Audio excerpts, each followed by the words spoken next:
Hacı buraya alalım değil mi? Bu tarafa alalım. Ben de ama orada yapalım. Yani arabalar dakika bir gelip burası da iyi değil. Olmaz. Buraya araba gelmiyor. Orası şey. Biraz şey var ha. Orada iş var. Burası çıkmıyor.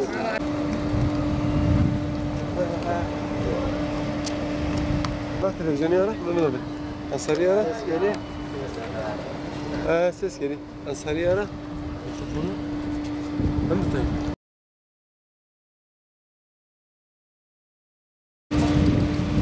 Abi gömerken.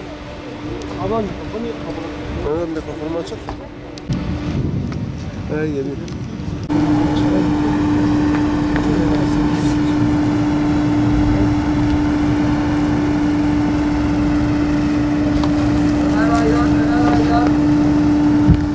İktidarlar, güç odakları, yargı mensupları değişmiş ama mağduriyetlerinin giderilmesi noktasında hiçbir şey değişmemiştir. Ne kadar ironiktir ki 28 Şubat'ta darbe yaptığı mahkemece tescil edilip müebbet hapis cezası alan darbeciler ayda bir imza karşılığı salıverilirken darbenin hakiki mağdurları halen cezaevlerinde tutulmaktadırlar. Cumhurbaşkanının defalarca, Başbakanın birkaç kez dillendirdiği, mecliste defalarca gündeme gelen bu hukuksuzluk karşısında somut bir adli, idari ya da yasal adım atılmamış olması ciddi çelişkileri içerisinde barındırmaktadır. Bu çelişkileri ortaya sermek, duymayan kulak, görmeyen göz, sızlamayan vicdan kalmasın, hiçbir mazeret ileri sürülemesin diye bir kez daha buradayız. Cezaevlerinde tutulan 600'e yakın mahpus ve mahpusların aileleri için darbe devam ediyor.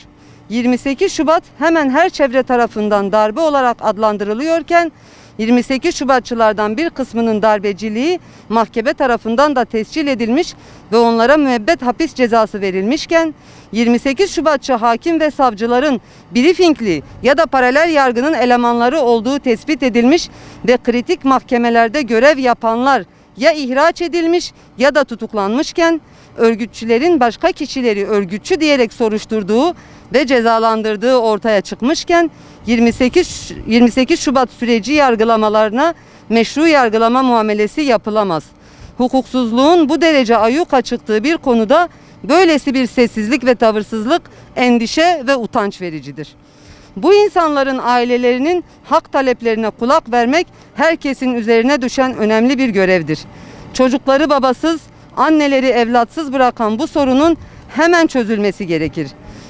Unutulmasın ki mazlumların ahı bütün siyasi hesapları ve matematik hesaplarını alt üst edecek bir güce sahiptir. Kendilerini tutuklayanlar tutuklu hale geldiği halde af talebinde bulunmayan, vakur ve onurlu bir duruşla haklarını arayan bu insanların ve bu insanların ailelerinin hak taleplerine kulak vermek ve gereğini yerine getirmek açıktır ki başta yargı, hükümet ve Türkiye Büyük Millet Meclisi olmak üzere herkesin üzerine düşen önemli bir görevdir. Briefingli yargılamaların kötü mirasını devralan mevcut mahkemeleri iş yoğunluğu bahanesini bir tarafa atarak, gerekirse gecelerini gündüzlerine katarak bu sorunu çözmeye davet ediyoruz. Türkiye Büyük Millet Meclisi'ni, mecliste birinci parti olan AK Parti'yi ve ana muhalefet olan CHP'yi 28 Şubat mahpuslarının sorununu öncelikli mesele haline getirmeye, sorunun çözümünü sağlayacak yasal düzenlemeleri bir an önce yapmaya çağırıyoruz. Binlerce insanın hayatını karartmış olan 28 Şubat sürecinin her yönüyle aydınlatılmasını ve bu sürecin bütün aktörlerinin açığa çıkartılarak bunlardan hesap sorulmasını bekliyoruz. 28 Şubat sürecindeki siyasi yargı kararlarının iptal edilerek 28 Şubat'ın briefingli siyasi yargılamalarının yok sayılmasını talep ediyoruz. 28 Şubat mahpuslarının hiçbir bahane ya da erteleme olmaksızın derhal serbest bırakılmasını istiyoruz. Yıllardan beridir bu insanlar içeridedir. Bunların cezaevinde olmalarının sebebi 28 Şubat ve FETÖ yargısıdır. Bu zulmün devam etmesi insanlık ve adalet namına büyük bir ayıptır. İslami yaşamı istedikleri için kimisi 30 yılı aşkındır cezaevinde tutulan bu insanların halen bırakılmamaları anlaşılır değildir.